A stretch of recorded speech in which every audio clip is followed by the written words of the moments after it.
When this was originally set up, there was two separate PowerPoints.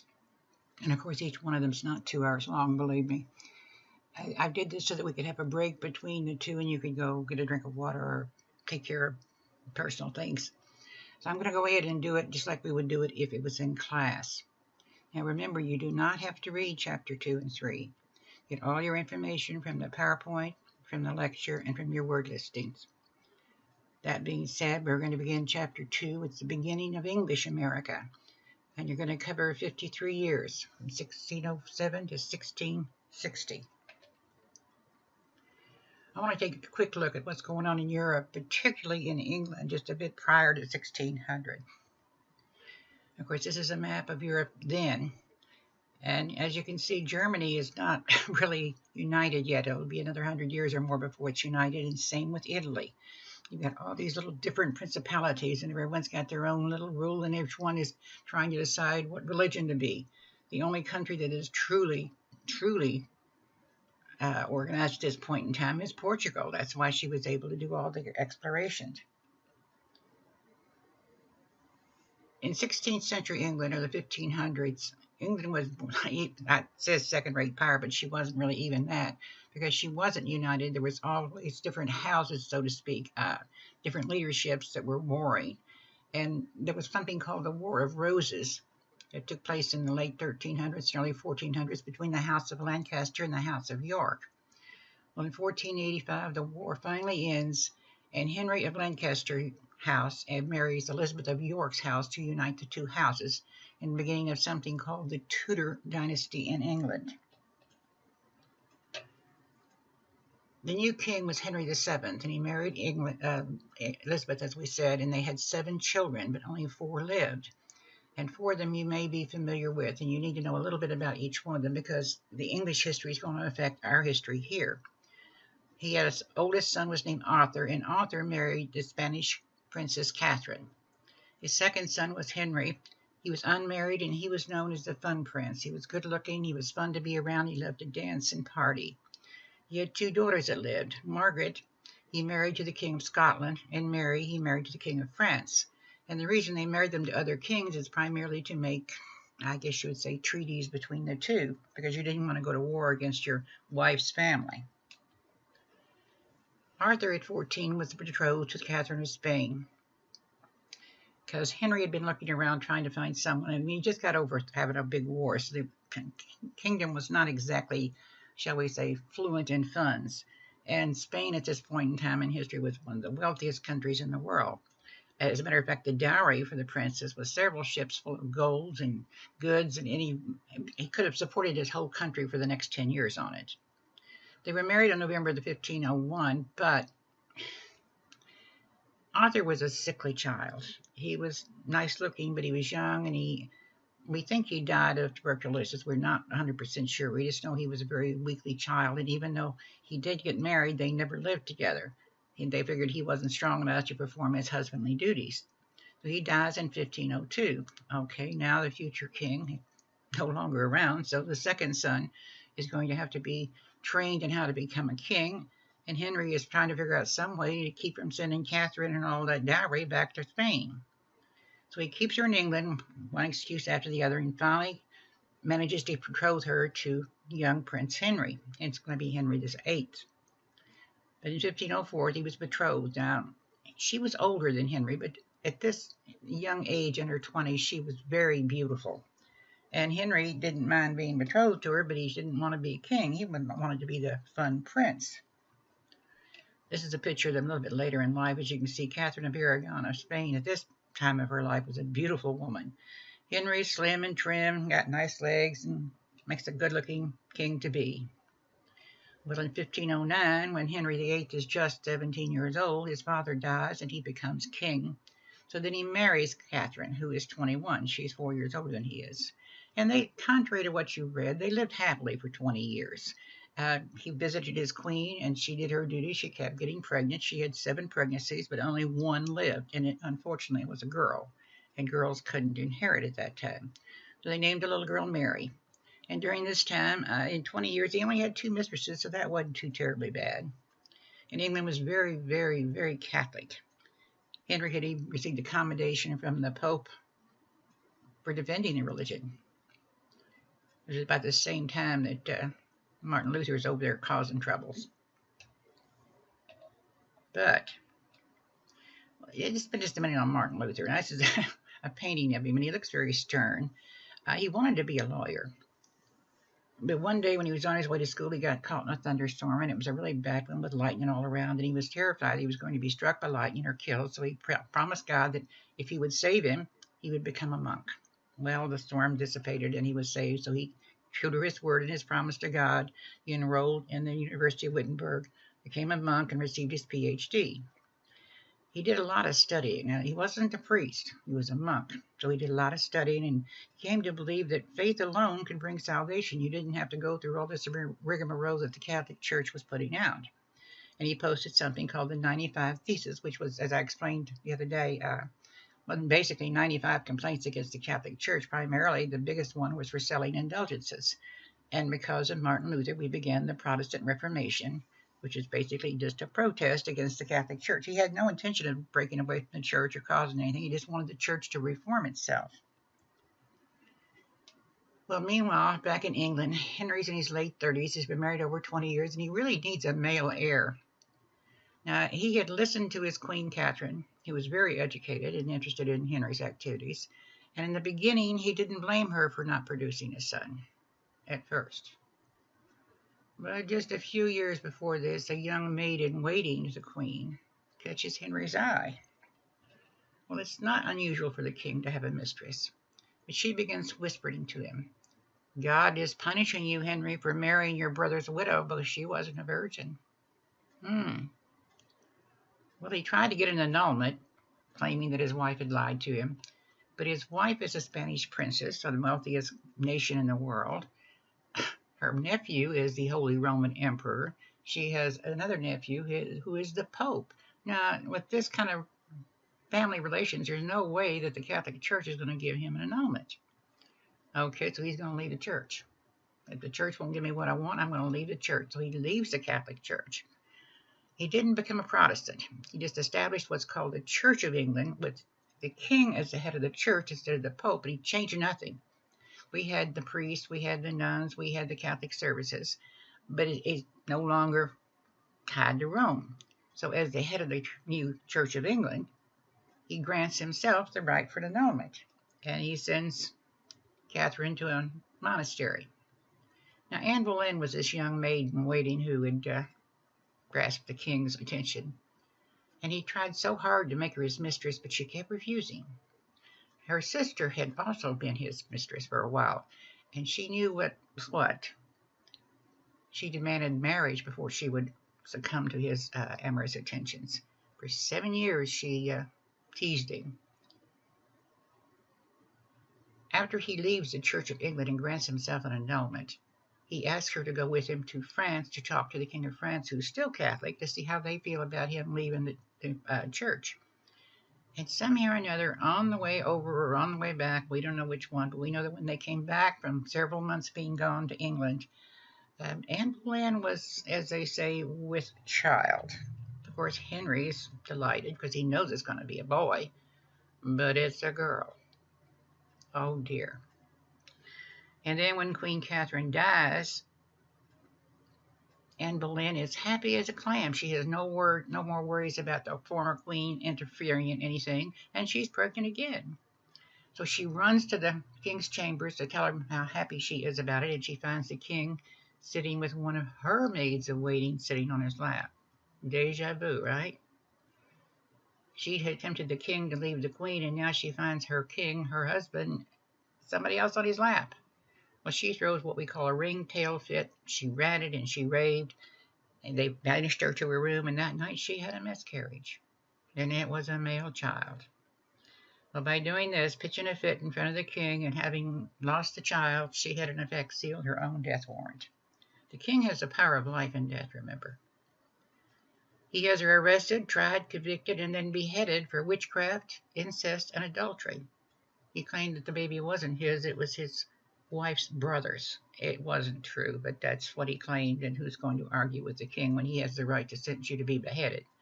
So on May the 20th, 1536, she was beheaded. On May the 30th, 1536, just less than 20 days after Anne Boleyn is executed, he remarries. And this time he marries the other maid that's been sitting on his lap called Jane Seymour. And as much as we can figure out, this was his one true love. He really loved her. She was quiet, she was meek, she never gave him any problems. And she got pregnant, and she finally delivered the long-awaited, wished-for son whom they named Edward.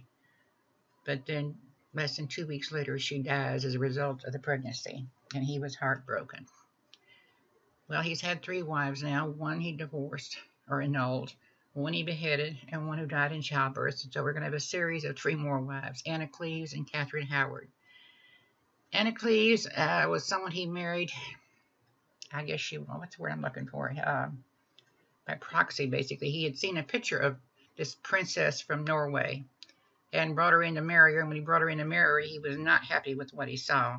But he did marry her, but he never actually lived with her. He tried to figure out some way to get her divorced. And when she finally learned the language, she figured out, if he wants a divorce, we're going to give it to him, because otherwise I can be arrested. So he divorces her, falls for this Catherine Howard, who was a sweet little thing, a beautiful young woman, very voluptuous, very, she liked men. And before she was even 16, she had had several lovers.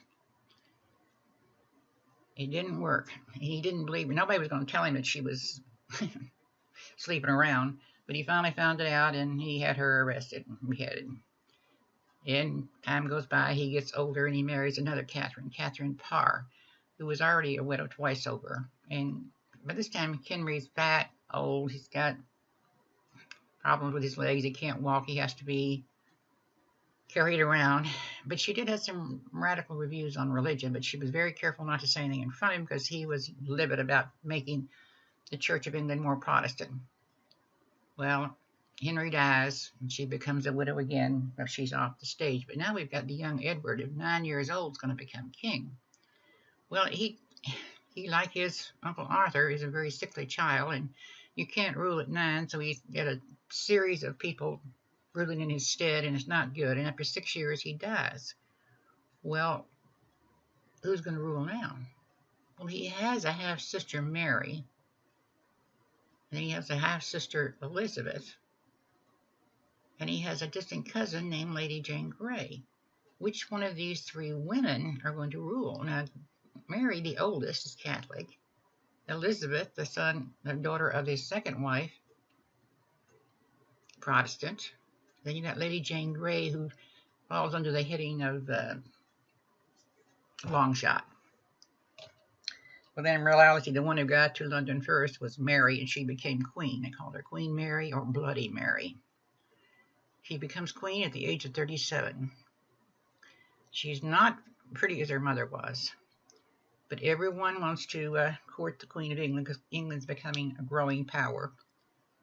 And she manages to come up with her staff, I guess you'd say that her advisors come up with her. She should marry a prince from Spain. After all, they're still the richest country in the world. So she marries Prince Philip of Spain. I think I have a picture of him. There he is. Good-looking, egotistical dude. He comes to England to marry her. And Mary is determined to take the Church of England and become back to the Pope. The Pope's going to be the leader of the church. Again, we're not going to have Protestantization in England.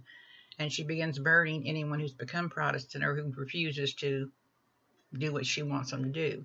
The ones who were Protestant who could afford it left England. They're called Marian exiles, because during Queen Mary's rule, they left England voluntarily. And she's called Bloody Mary because of all the people she's executing. Well, Philip comes over, he takes one look at her and says, "Yeah, I don't think so." And as near as we can tell from documentation and from research, that marriage was never consummated. However, she had several, not one, but several false pregnancies. I read some of the letters she wrote to him. I mean, she was deeply enamored of this young man and begging him to come back and be her husband in name as well as reality. But he said no, he never stepped foot back again in England. He wanted no part of her. So she dies childless in 58. She didn't rule very long. 53 to 58. 5 years. That's not very long. But then again, she's in her 40s for this time. It's been suspected she died of ovarian cancer, but there again, no definite proof. But Prince Philip, he had to sign papers he would not try to become King of England because they didn't want Spanish rule at all. So now you've got two pictures here, one of young Elizabeth and one of Queen Elizabeth. And young Elizabeth was a beautiful woman. She was a great deal like her uncle. Had beautiful red hair, was slender. Uh, Later in life, she was not so beautiful. But under her reign, England began to prosper. And those people we call Marian exiles, they begin to return. Because now she's going to take it back to being Protestant again. So we've gone from Catholic to Church of England and Protestant, from Protestant to Catholic, and now we're going back to Protestant. And can you imagine if you were a commoner in England, you didn't know when you went to bed, when you got up, what you were going to be? The Marian exiles wanted to cleanse the church. Therefore, they went from being Marian exiles to people who wanted to cleanse the church or purify it. They became known as Puritans. They wanted to get rid of any vestige of any Catholicism whatsoever. Elizabeth never married, and she used her unmarried state to keep peace and dangle the fact she might marry somebody. She was called the Virgin Queen, although she was not. She had many lovers. She died childless at 1603. And meanwhile, she had named, since she had no children and no brothers or sisters alive, she had to name someone in the family of the bloodline. So she goes back to her cousin, King James V of Scotland, who was Margaret's son, and names him to be her successor. So basically, when Elizabeth dies, the Tudor dynasty ends.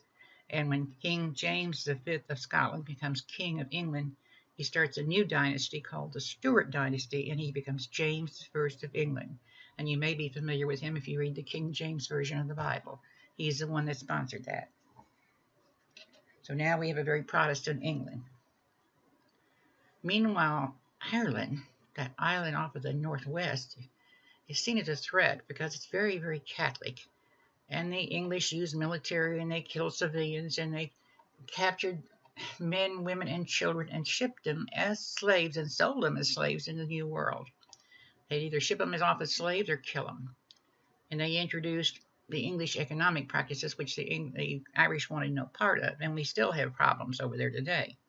They call the Irish barbaric or the wild Irish because the Irish refused to respect, or obey the English authority. And they also refused to convert to to Protestantism. Now, England is going to use the same brutal tactics that they used on the Irish, trying to bring them under control when they tried to settle in the New World. They never seemed to learn. Like I said, under Queen Elizabeth, backing up just a little bit, they began to look to North America. And one of her former lovers, Sir Walter Raleigh, got permission from her to settle a colony in the New World, but he was really more interested in raiding the Spanish cargo ships, those big black ships that carrying stuff back to Spain, than he wasn't settling a colony. But they did establish a colony called Roanoke Island, and they attempted a colony at Newfoundland, but they were both failures. And of course, you probably have heard the one at Roanoke in North Carolina. They have a great pageant up there every year. Because Roanoke was established in 1587 with supposed real colonists, and a man named John White from England, who was a famous artist and map maker in England, led the colonists.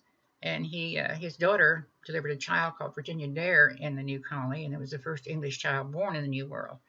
But they didn't have enough supplies, and they didn't have time to plant and harvest, so he went back to England for supplies. But when he gets back over there, England and Spain are at war, and England wouldn't let any ships leave. Elizabeth said, no, we need all the ships here. So he stayed for 3 years, and when he returned to Roanoke, the colony was deserted, and there was no bodies anywhere. The buildings weren't burned. They were just empty, gone. And to this day, we do not know what happened to the colonists. Did the Indians kill them? Did the Spanish get them? Did they wander off into the wilds? What happened to the people at Roanoke Island? And they have this presentation every year to celebrate this. These are some of John White's sketches. He was a very talented artist. These were the Indians that he saw. Now, the Protestant Reformation, or the protest reforming type thing, created the English belief that Catholic Spain was the mortal enemy of England. and they must rescue the Indians over in the New World from the evil Spanish Empire. One of the Protestant ministers named Richard, I'm not going to say this right, Hakluyt, wrote 23 reasons why the Crown of England should support colonization in the New World. 1. It's better to save the Indians from Catholicism and Spanish cruelty, and to strike a blow against the wicked Catholic Spanish Empire. It seems strange to us how much two people could hate each other simply because of their religion. So we've got Spain in the New World, we've got England more and more in the New World, and we've got France coming into the world. Spain's to the south, France is going to be to the north, so all you've got really is that worthless bit of ground in the middle that's left for England. And she promoted the fact that the land was full of animals, everything was honey and roses, so to speak. You would be able to trade, not mine for minerals because there wasn't no minerals found, but it was a place for retired soldiers to go to, for us to send the prisoners, and take care of the surplus population in England. It seemed like a win-win situation for the English government. It's just a pamphlet offering excellent fruits by planting in Virginia, promoting how great it would be. Land in Europe for the common man was non-existent, and the large landowners had begun fencing off the common land in a program called enclosure to keep their animals more securely. But whereas before the different poor people had been able to use all the land around, now they couldn't. Prices are rising. So you've got thousands of unemployed and or homeless going into town, into London. Well, Henry VIII didn't know what to do with them. He'd have them branded or whipped or hanged or forced into the army. When Elizabeth became queen, she got a law passed to regulate their wages, and anyone unemployed had to accept work, or guess what? Migrate to the New World. So basically what we're doing is we're solving the overpopulation problem. Where are we? In England, freedom was perceived as controlling your own labor. If you worked for a wage, it seemed that you were being servile or you were a servant. And most people, fearing the people who were unemployed, who were wandering around England, send them to the New World.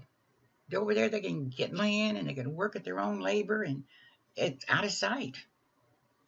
So promises of independence and land began to draw thousands. They weren't going to the new land to find minerals and get riches. They were going to get land to get away from the horrible things going on in England and the wars going on between England and France all the time. So immigration was risky. You had diseases. You had many different religions by this time. You had political and economic tensions. And imperial wars and conflicts with Indians once you got here, they could all lead to your early demise. Now, economic conditions in England were bad. More than 500,000 left England. Now, of course, they didn't all come to the colonies. Some went to Ireland, some went to the West Indies, and most of them were young, single men from the lower ranks of society. And in the beginning, they settled in the tobacco-producing colonies of Virginia and Maryland, where labor demand was high because everybody had land and they didn't have people work it. And the rest settled in New England and the middle colonies of New York, New Jersey, and Pennsylvania. So we're going to get into the 3 definitions of colonies very shortly. Now, how are you going to get here? You don't have any money.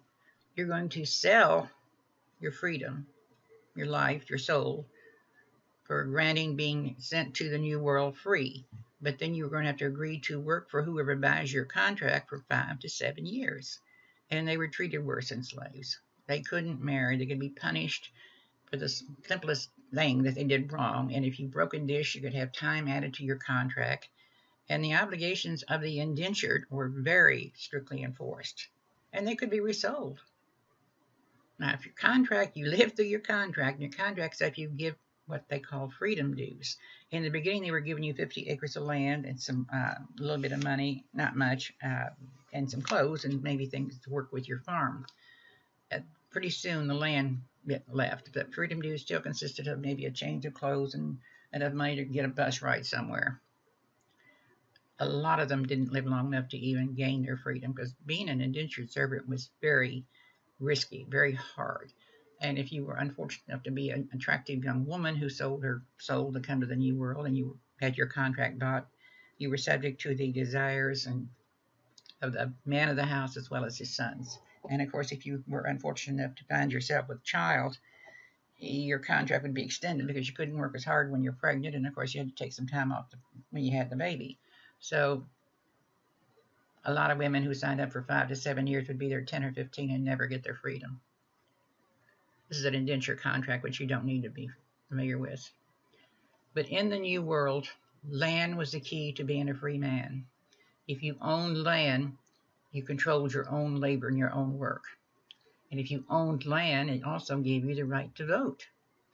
And if you're owning land, you can grow and grow vegetables and stuff and support your own family. You were somebody. There's only one small problem. In the New World, there's more land than there are workers.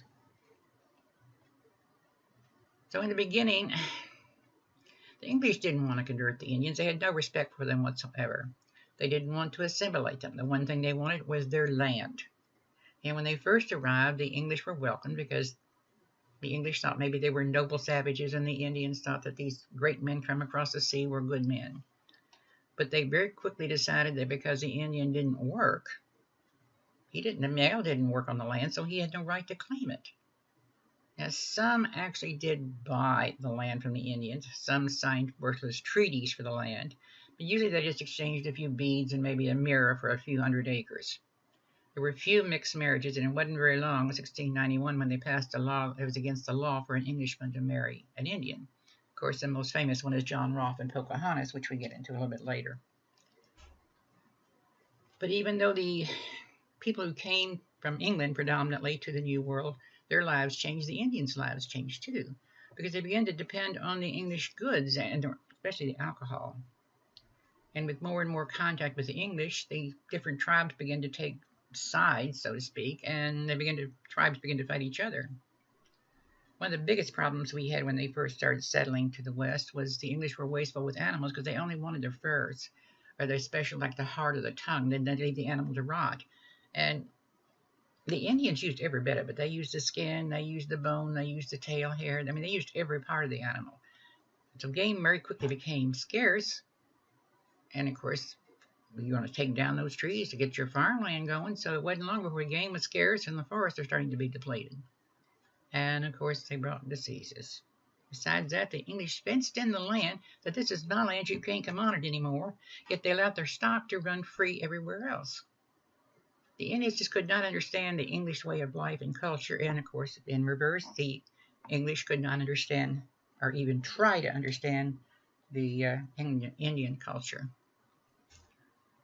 One of the first colonies settled by the English was a place called Jamestown, named after King James. It was founded in 1607 by the private Virginia Company, the joint stock company. And they had certain requirements. They were not altruistic, but they wanted to make money, but they were also smart enough. It's going to take a while for things to happen to make the money. They had a drawing. They put names in a box on the first ships to come over, and nobody knew who was going to be the leader of the colony till they got here.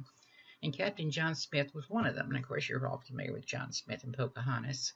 He was an adventurer, and he'd earned his spurs fighting in the Turks. He was the one colonist with military training. The rest of them had none. He had been captured by the Turks and had a Turkish princess that had helped him escape. And once he got to the New World, and people in the colony didn't like him because he was very militaristic, very bossy, but he did run the colony for 2 years, and they were good. He was captured by the Indians, and Princess Pocahontas did rescue him. It was the custom of that particular tribe, Powhatan's tribe, that if you were a higher-ranking warrior or a member of the chief's family, you could request a prisoner to be your slave, and basically that's pretty much what happened. Young Pocahontas, she was only 12 years old. She wanted Captain John Smith to be her slave. Pocahontas used to come to Jamestown, stripped stark naked, running down the street. But the Indians didn't see any need for clothes. There wasn't anything to hide. She was a child. She was not a beautiful woman like you see her in the movies. She was a child. There was an accident, and Captain John Smith was accidentally caught in an explosion where they stored their powder, and he was burned badly and returned to England, never to come back to the colonies. And no, Smith and Pocahontas did not have an affair. The winter after he left, 1609 to 10, was called the starving time. Um, there was like roughly 500 people in Jamestown, and by the end of the winter, there was only about 30 left. They decided to leave. They, couldn't take it anymore. Between the diseases and the Indians deciding that the English were not nice people and were killing them, they were going to leave. And as they're in the boats getting ready to leave and going down the James River, supply ships coming from England, from the Virginia Company, arrived and turned them back. So Jamestown had a reputation as a killing field. The rate of survival was only about 15%. And even though they'd been there for several years, they were still not growing enough food to feed the colony. They were unable or unwilling to feed themselves, and they kept demanding food and help from the Indians. So the colony's not working. So they requested a new form of government from the king, and the government in England appointed a governor who had absolute power. There was no councilman, there was no democracy whatsoever. The Virginia Company, when they set up Jamestown, they'd sent over people who were not qualified. They didn't send any carpenters, they didn't send any farmers. They said perfumers and tailors and apothecaries. I mean, these were the type of people who, shall we say, had positions. And when you were in England at this point in your life, if you were an apothecary or a perfumer, that's all you did. You didn't farm, you made perfume. And you didn't even dress yourself. You probably had someone to help you dress and someone to cook. So when you sent the perfumer over, he brought over his valet, he brought over his cook. So you've got 3 people who are not contributing to the upkeep of the colony. And after 10 years, a man named John Roth arrives, and he mixed some Spanish tobacco and Indian tobacco and came up with a tobacco that wasn't bitter. And West Indian tobacco is what he was using. He's growing West Indian tobacco and mixing it with Indian tobacco, and he sends it to England, and it becomes a smash hit. Of course, right now we're just using it basically in bars and things. It didn't go public right away, and even King James condemned it. He also met and married young Pocahontas and took her back to England, where she did die of smallpox when she got there. Here again is another pamphlet offering coming to the New World. So you can say the Virginia Company was saved by the demon weed tobacco.